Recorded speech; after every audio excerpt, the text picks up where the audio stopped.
Kia ora, tēnā koe, Fi Jamieson-Folland, the lifestyle aligner with lose it, or is it better to keep using it?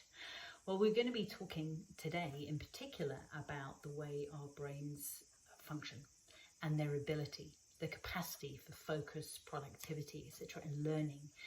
And this is based on, so you'll see in the reference in the blog, this is based on work that's been done studying the brain and studying what happens when we are in a learning mode. So when we are using our brain rather than kind of coasting and doing the same stuff repetitively.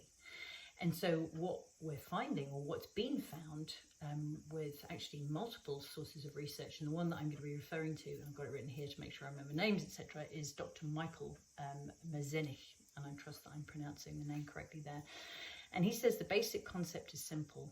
So I'll just quote directly here. The brain changes physically, functionally, and chemically as you acquire any ability or skill. So let's say, for example, if you're doing what I'm doing at the moment, I've definitely noticed that my brain kind of goes through spurts where it seems more able to take on new information as I'm learning Mandarin, for example. So I think at the moment, the time that I'm recording this, I've been doing, I think it's 587 days consecutively that I've been learning. You know this instinctively.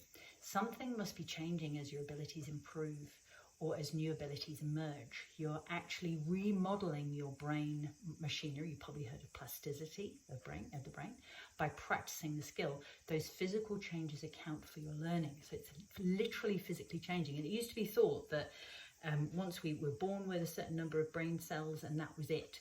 And what we're learning now is that it's not as it initially seemed. So if you're curious about ways that you might be able to keep yourself sharp, not just in relation to your age, but just anyway, the best way is to find ways to stimulate your brain and doing things that we enjoy. So it might be a sport that involves some coordination, like maybe learning sailing, or for me at the moment with my hiking, I need to really be sharp as I'm going over a lot of very slippery routes. Learning Mandarin. Stand-up paddleboarding, I'm learning that at the moment. So my tip to you, top tip, your challenge for this week is to take one thing that interests you and actually put a little bit of time aside, even if it's once a week, it can make all the difference. So let me know if this has been useful, and I look forward to seeing you on this week's Alive with Fi. Till then, ciao for now.